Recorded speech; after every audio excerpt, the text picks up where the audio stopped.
Carl Jung did not fear death. He feared the inner emptiness that grows when we deny the existence of the soul.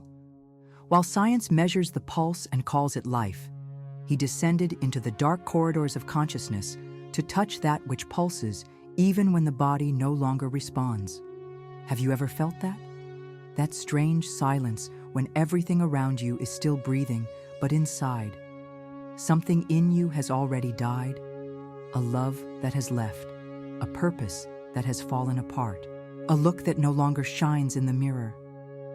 That is where true death begins, not at the end of the heartbeat, but at the exact moment when we cease to recognize who we are. And Jung knew, what we call life is only the surface of a much deeper journey, a dark sea of symbols, images, anxieties, and ghosts. That's why he said, death is only the end for those who believe that everything that exists can be touched with the fingers. But there is something more, something that escapes logic, defies time, and breaks matter. Imagine yourself lying down, not on a hospital bed, but in a place where the body no longer has weight, where memories dissolve like smoke, where everything you have repressed looks back at you. This is the threshold between worlds. In the West, we have learned to fear death, to treat it as a mistake, as a failure, as defeat. But for Jung and for the ancient masters of Tibet, death is the most lucid moment of existence.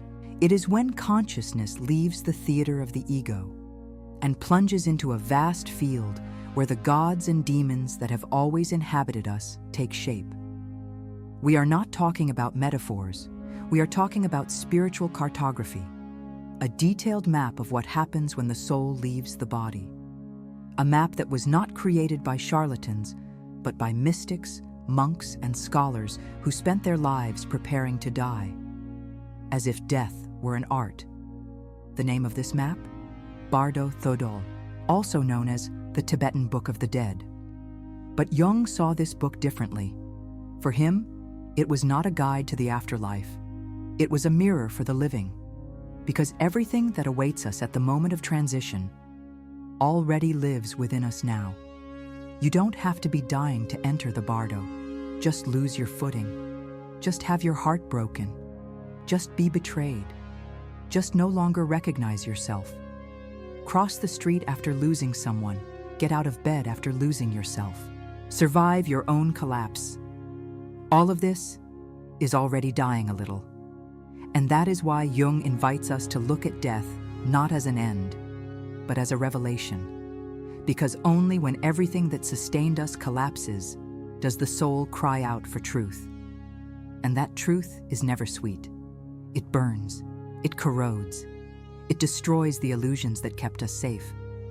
But maybe that's what saves us. Jung never sought comfort. He sought confrontation with the shadow, with illusion, with everything the ego refuses to face, especially when everything seems to be falling apart. Because there is a kind of death that is not physical, but symbolic. The death of identity, the death of control, the death of the I we believed ourselves to be. And that is where the bard begins, not in the grave, but in the silent collapse of consciousness. The moment when the meaning of life slips through our fingers, and we find ourselves facing an abyss that cannot be named. The Bardo, for the ancient Tibetans, is the space between worlds, but Jung understood this space as a living metaphor for the unconscious. An invisible field where psychic contents, unspoken desires, and unintegrated traumas emerge with devastating force. He wrote, "Death is a psychic event that already lives within us. Only the naive believe that it happens only at the end. And this event begins when the soul is torn from the theater of life, not by accident or illness, but by an archetypal rupture. The ego loses its throne. Imagine a moment of pain so intense that everything you believed about yourself begins to fall apart. Imagine losing someone you loved and suddenly realizing that your existence revolved around that person. And now that they're gone, Everything seems formless, axisless, groundless. This is the first manifestation of the bardo, dissolution. And in this dissolved space, the unconscious manifests itself. It doesn't come with logic, nor with pity. It comes with symbols, visions, images that haunt you in your dreams, or in the unbearable silence of insomnia. You dream of lights, of faces, of beings that look at you, but don't speak. Or maybe you don't even dream anymore, because the psychic pain has reached such a point that sleep has become a prison, and waking up has become the real nightmare. Jung recognized this passage, a liminal space where the ego no longer rules, and the self begins to reveal itself. But the self is not kind. The self is uncomfortable. It shows you what you have avoided, what you have denied, what you have pretended to be. And in this process, archetypes emerge. The anima, a female figure representing the inner soul of man, becomes a dominant presence. But she does not appear as a comfort. She appears as a trial, like an ex, who reappears just to test your emotional stability, like a memory that prevents you from moving forward, like an inner voice that says, "You are nothing without her." But the truth is that this voice was never hers. It was always yours. It was always the echo of your own fragmentation. The bard is this inverted mirror where everything you projected onto the other returns inward. And what you find there is not pretty. It's raw, it's messy, it's monstrous, but it's real.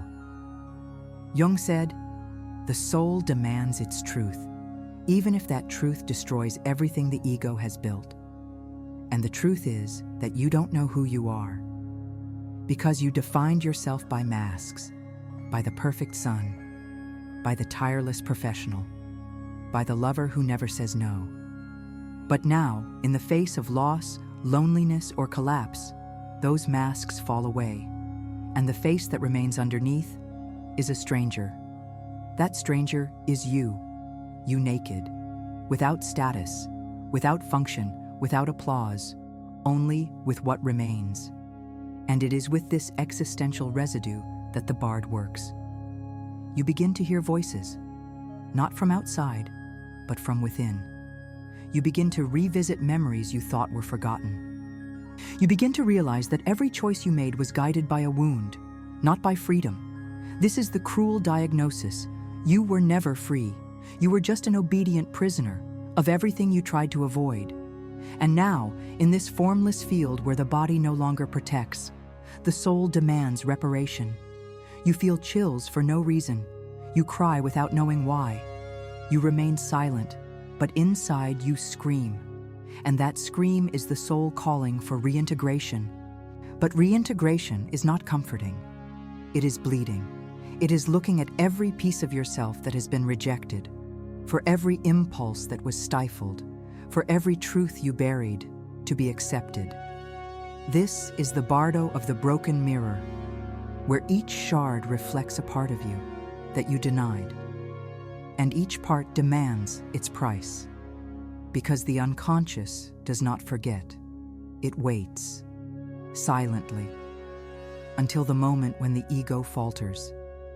And when that moment comes, everything emerges. It emerges as depression, as an existential crisis, as panic without cause, as that unbearable feeling of no longer knowing who you are, even though everything is working on the outside. But why does this happen? Because the soul does not accept living anesthetized.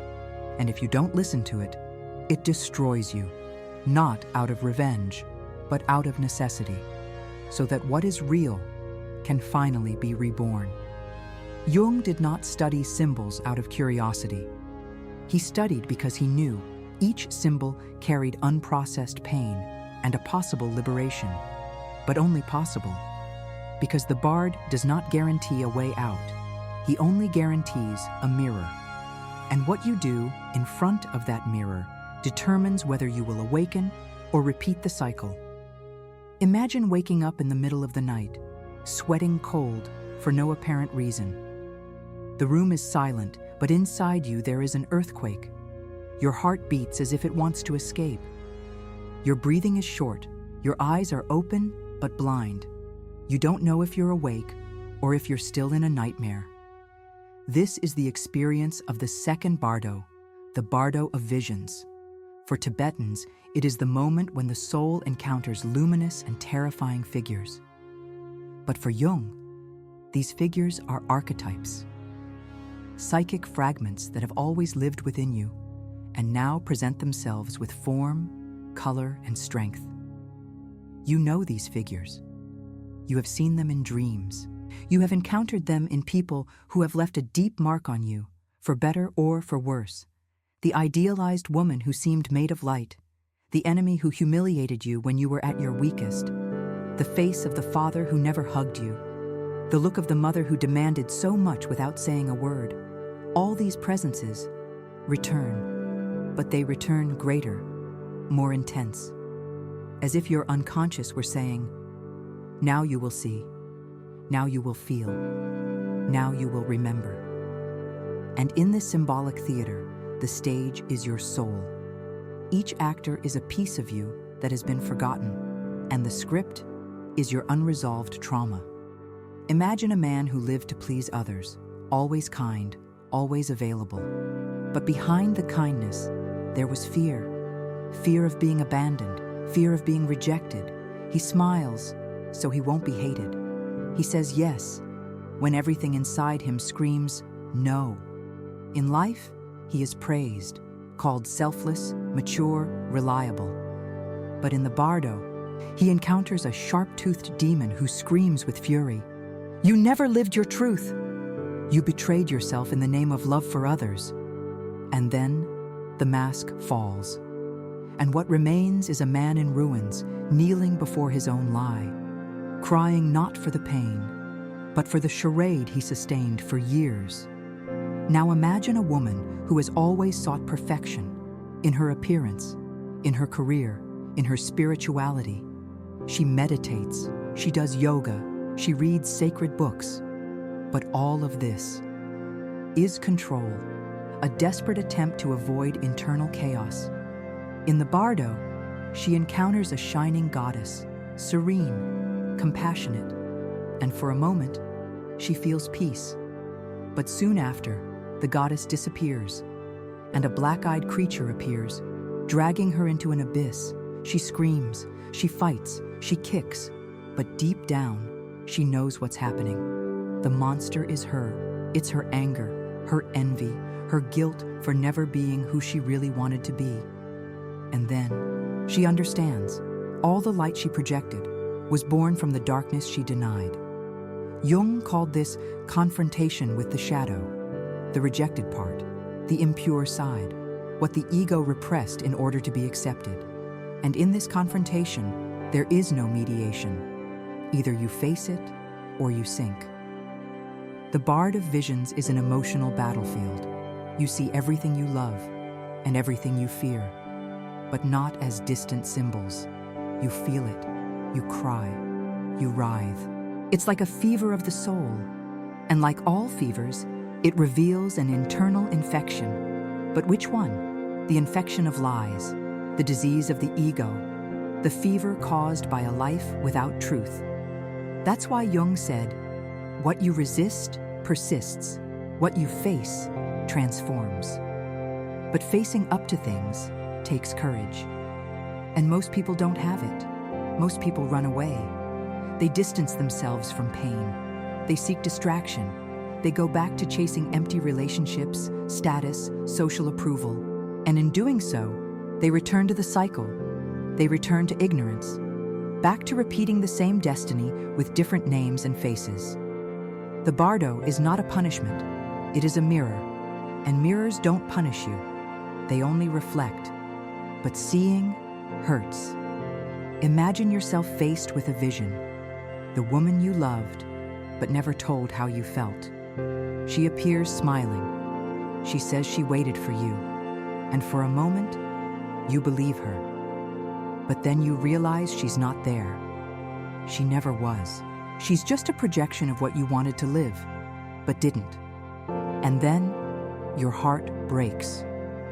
But not for her, for yourself, for everything you weren't, for everything you didn't say, for everything you let slip away. This is the cruelest moment of the bardo. The clarity. The clarity that everything you have lived was an attempt to avoid this encounter. The encounter with the truth.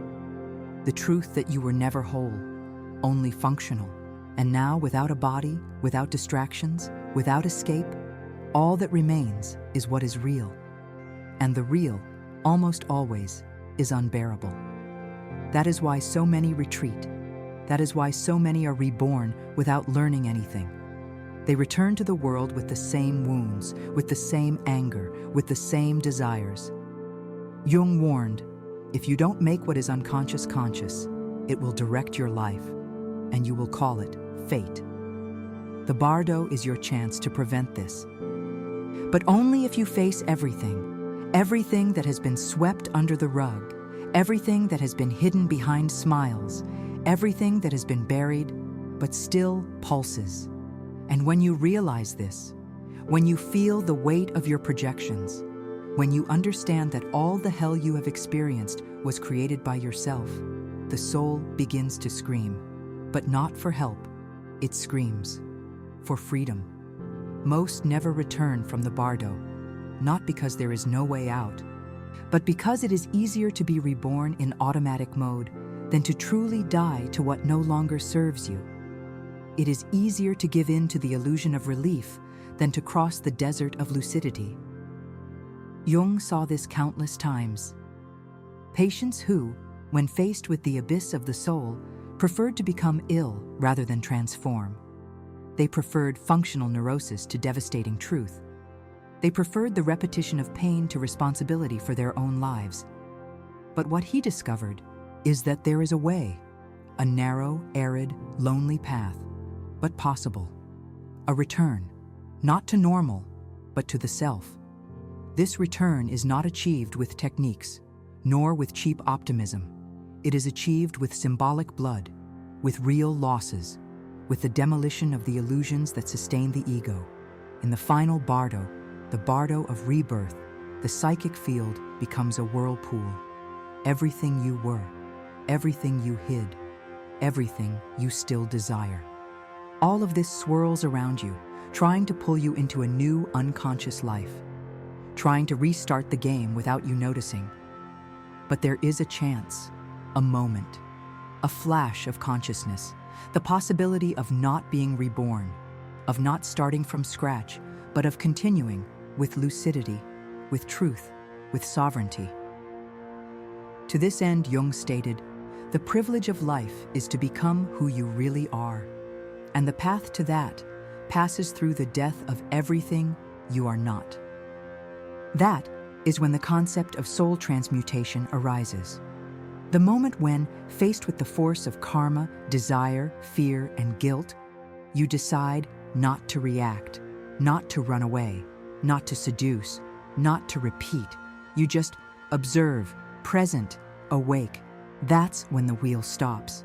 That is when samsara breaks. That is when the ego bows before the self.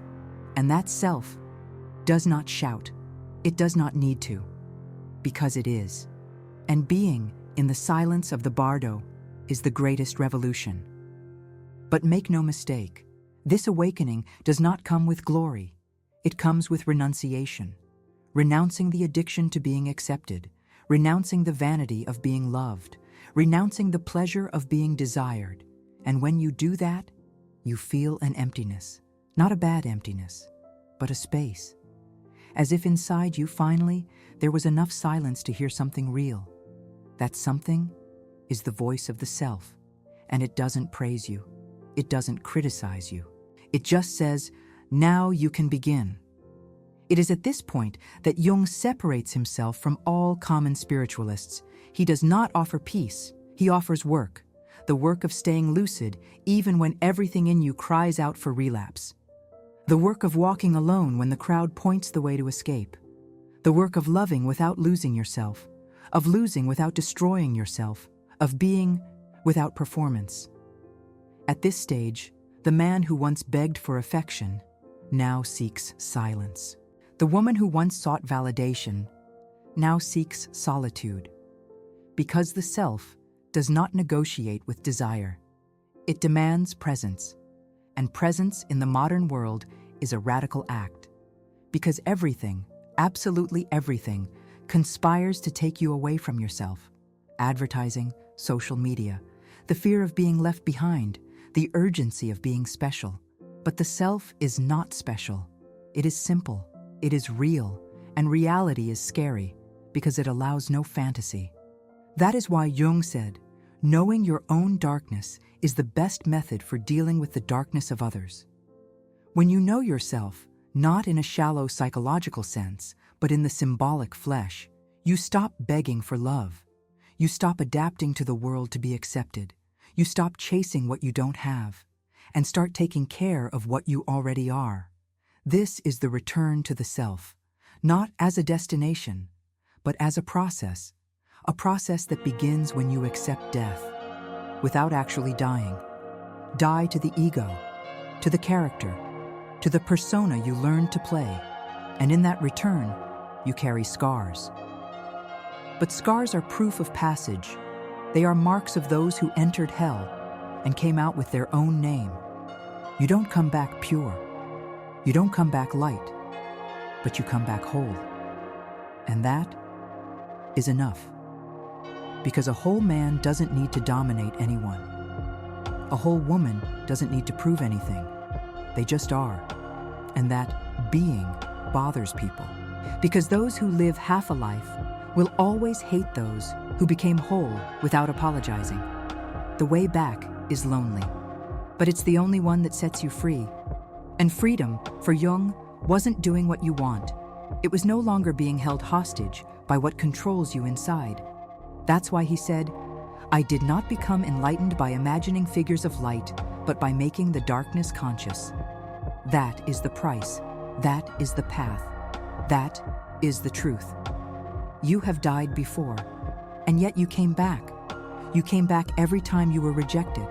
Every time you lost something you thought was essential. Every time you felt the ground disappear, but you kept breathing. These were symbolic deaths, and you ignored them. You called them crises. You called them bad luck. You called them bad phases. But they weren't. They were portals. Silent calls to wake up. Sacred invitations to the barred. But you didn't listen. You preferred distraction, the endless scroll, the temporary affection, the comfort of remaining blind. And now perhaps you feel that it's too late.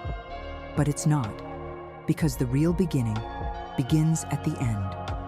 And the end is now. Carl Jung spent his life trying to teach this, that every loss is a map, every collapse is a code, and every suffering is a secret chance for rebirth. But only if you can bear to look at what most people run away from. Only if you have the courage to walk through the wet field of the soul, with your bare feet. You don't have to be on your deathbed to truly die.